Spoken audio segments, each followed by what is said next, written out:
Magandang umaga, hapon at gabi sa ating lahat. Welcome sa ating Tuesday Devotion ngayong February 17, 2026. Naway kayo lahat ay safe, nasa kapangyarihan at kalinga ng Diyos ang bawat isa sa atin ngayong umaga, hapon at tanghali. Samahan niyo po ako sa ating opening prayer. Panginoong Diyos, kami ay nagpapasalamat sa pagkakataong ito na kami ay muling magkakasama-sama sa ilalim ng inyong presensya. Sa gitna ng aming mga ginagawa at mga iniisip, kami ay lumalapit sa iyo upang maglaan ng oras para sa iyong salita. Panginoon, tulad ni Apostol Pablo, may kanya-kanya kaming mga tanikala na dala-dala ngayong linggong ito. Mga alalahanin sa pamilya, mga problema sa trabaho, pagod sa katawan o bigat sa loob. Pero ngayon, gusto naming humingi ng biyaya na makita ang iyong kamay kahit sa gitna ng aming mga pagsubok. Buksan mo po ang aming mga isipan upang maunawaan namin ang mensahe ng Philippians 1. Buksan mo po ang aming mga puso upang ito ay aming tanggapin. At buksan mo ang aming mga espiritu upang naisin naming isabuhay ang katotohanang ang mabuhay ay si Kristo. Dalangin namin na ang oras na ito ay hindi lamang isang ritual, kundi isang pagkakataon na ikaw ay aming makapiling at ang aming pananampalataya ay mapalakas. Sa pangalan ni Jesus, kami ay nananalangin. Amen at Amen. Ang ating pong teksto ngayon ay makikita sa Filipos 1 verses 12 to 20 at ito po ang nasasabi. Mga kapatid, nais kong malaman ninyo na ang mga nangyayari sa akin ay nakatulong ng malaki sa ikakalaganap ng magandang balita. Nalaman ng mga bantay sa palasyo at ng iba pang naririto na ako'y nabilanggo dahil sa pagsunod ko kay Kristo. At ang karamihan sa mga kapatid ay lalong tumibay sa kanilang pananalig sa Panginoon dahil sa aking pagkabilanggo. Hindi lamang iyon. Lalo pang lumakas ang kanilang loob na ipangaral ang salita ng Diyos. Totoo nga na may ilang nangangaral tungkol kay Kristo dahil sa pagkainggit at pagkahilig sa pakikipagtalo. Ngunit mayroon din namang nangangaral ng may tapat na hangarin. Si Kristo'y ipinapangaral nila dahil sa tunay na pagmamahal, sapagkat alam nilang ako'y hinirang upang ipagtanggol ang magandang balita. Ngunit ang iba ay nangangaral ng hindi tapat sa kalooban, kundi dahil sa udyok ng masamang hangarin, sapagkat hangad nilang dagdagan pa ang paghihirap ko sa aking pagkakabilanggo. Ngunit walang anuman sa akin ang lahat ng iyon. Ikinagagalak ko na si Kristo ay naipapangaral, maging tapat man o hindi ang hangarin ng mga nangangaral. Ang isa ko pang ikinagagalak ay ang pag-asang ako'y makakalaya sa pamamagitan ng inyong mga panalangin at sa tulong ng Espiritu ni Hesukristo. Ang aking pinakananais at inaasahan ay hindi ako mapahiya sa anumang bagay, kundi sa lahat ng panahon at lalo na ngayon ay buong tapang kong maparangalan si Kristo sa buhay man o sa kamatayan. Pagpalain po tayo sa pagkabasa ng Biblia. Magandang umaga po, mga minamahal ko pong mga kapatid sa pananampalataya. Naranasan nyo na po bang makaramdam na para bang ang inyo pong sitwasyon sa buhay ay hadlang para sa iyong pagiging mabuting Kristiyano? Maaaring ito'y isang mahirap na kalagayan sa trabaho, pwedeng problema sa pamilya, pwede rin pong pagsubok sa inyong kalusugan, o ang pakiramdam na parang kayo po'y nakaipit o nakakulong sa isang sitwasyon na hindi nyo naman po gusto. Sa atin pong pagbabasa ngayon, binigyan po tayo ni Apostol Pablo ng isang makapangyarihang pananaw. Hindi po siya galing sa isang komportabling lugar, kundi sa loob po ng isang kulungan. Si Pablo po ay nakatanikala. Siya ay nasa ilalim ng house arrest sa Roma. Malayo po siya sa mga kaibigan niya at kanyang larangan ng misyon. Sa paningin po ng marami, ang kanyang ministeryo ay tila isang kabiguan. Pero tingnan niyo po ang kanyang pananaw. Hindi siya nagreklamo tungkol sa pagkain o sa mga gwardiya o sa kawalan ng katarungan. Sa halip, nakita niya po ang kanyang mga tanikala bilang isang kasangkapan upang lumaganap ang balita ng Diyos. Dalawang bagay ang kanyang sinabi na dapat po nating pagtuunan ng pansin. Una, ang sinabi niya, ang mga bagay na nangyari sa akin ay lalo pang nakatulong sa pagsulong ng Ebanghelyo. Dahil siya po ay nasa tanikala, ang mga piling gwardiya ng Roma ay hindi makagawa.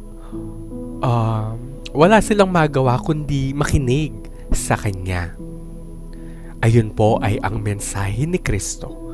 Pumasok po mismo sa puso ng imperyo sa Roma. Napagtanto po ni Pablo na ang kanyang pisikal na limitasyon ay naging isang espiritual na opportunity.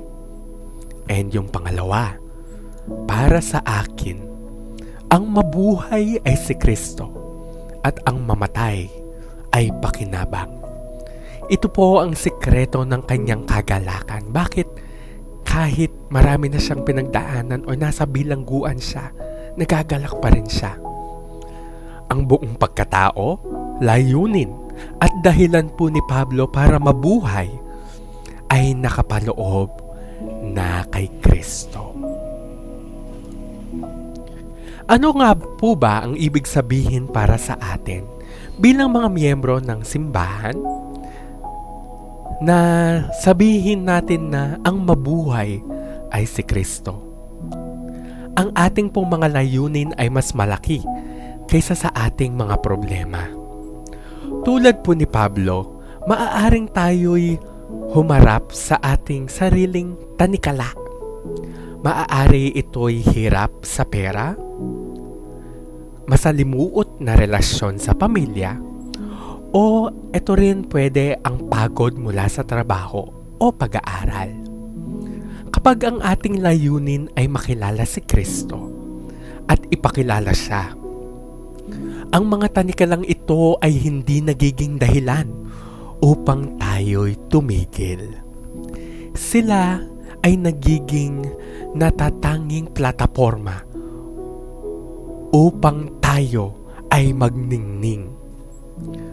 Ang paraan ng pagdadala mo ng inyong tanikala sa trabaho ng may katapatan o ng inyong tanikala sa bahay ng may pasensya ay nagiging isang buhay na sermon sa mga taong nakapaligid sa inyo. Ang inyo pong sariling mga gwardyang Romano, ang mga nakakarinig ng katapatan ng Diyos. Pangalawa, ang ating kagalakan ay hindi nakadepende sa ating sitwasyon. Kilala tayong mga Pilipino sa ating resilience, sa ating pong kakayahang bumangon muli. Ngunit si Pablo, siya po'y nag-aalok ng mas malalim na pinagmulan ng lakas. Ang kanya pong kagalakan ay nagmula sa kaalaman na kahit siya ay malaya o nasa bilangguan, busog o gutom, ang mensahe po ni Kristo ay patuloy na sumusulong. Ang ating kagalakan bilang mga Kristiyano ay hindi isang mababaw na saya na nakabatay sa magandang panahon o sa maayos nating buhay.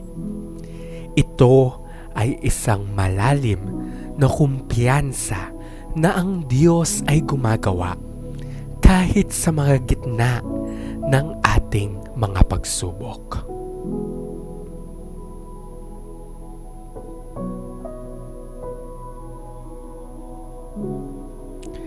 At pangatlo, ang ating focus ay nasa pinakamahalagang bagay. Hindi na nagalit si Pablo kahit sa mga taong nangangaral na may maling motibo. Bakit po? Dahil ang kanyang focus ay iisa.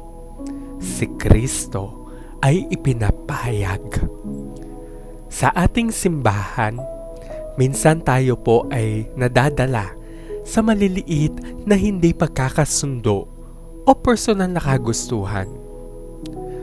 Ang mabuhay ay si Kristo ay nananawagan sa atin na bumalik sa sentro.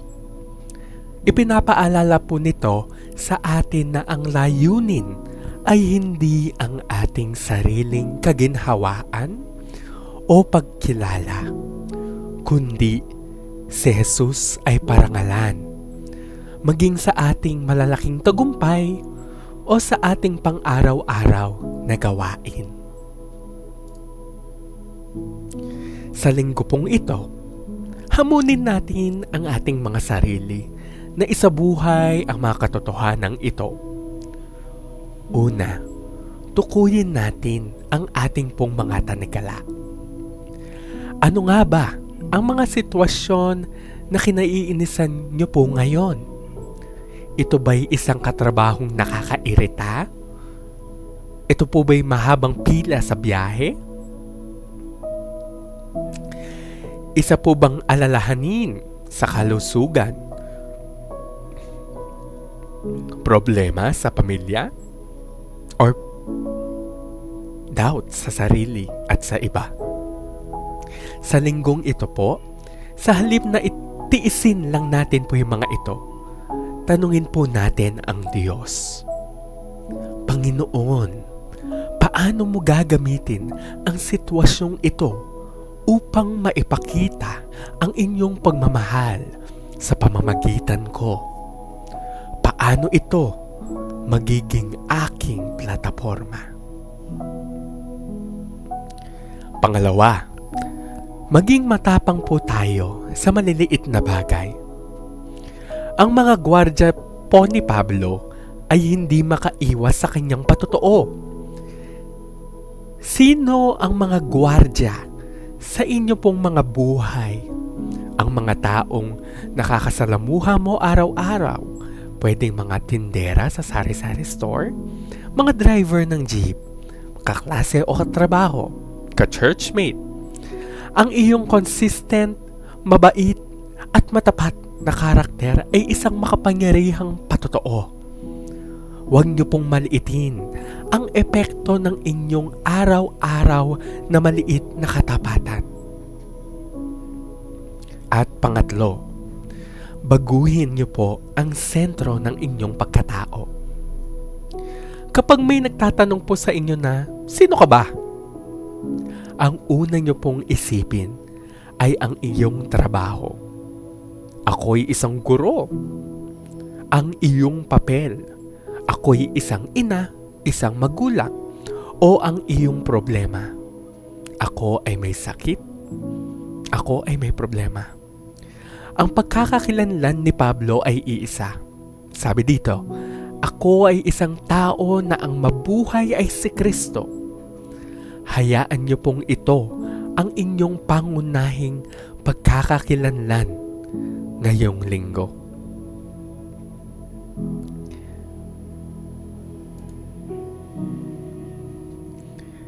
Tayo po'y dumako sa ating closing prayer. Lord God, Heavenly Father, nagpapasalamat po kami sa iyong salita na muling pumukaw sa aming diwa.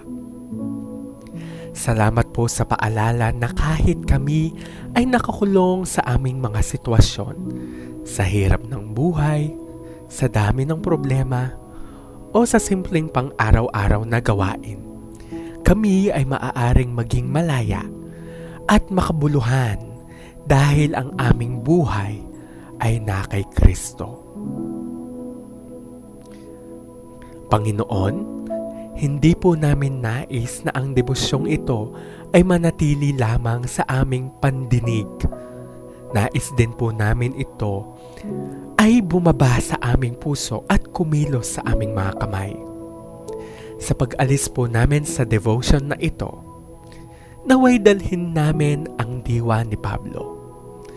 Sa aming mga tanikala, bigyan mo po kami ng pananaw na makita ang mga opportunity.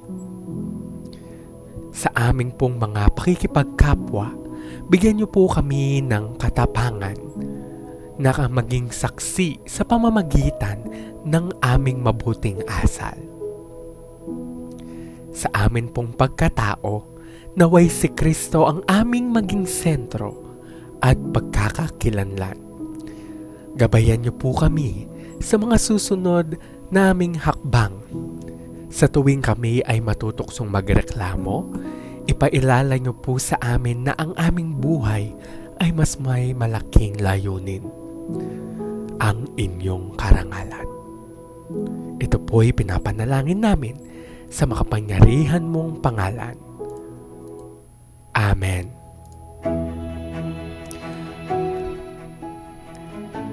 My dear brothers and sisters in Christ, bago po tayo maghiwalay, 3 bagay lang sana ang nais kong ipaalala sa inyo.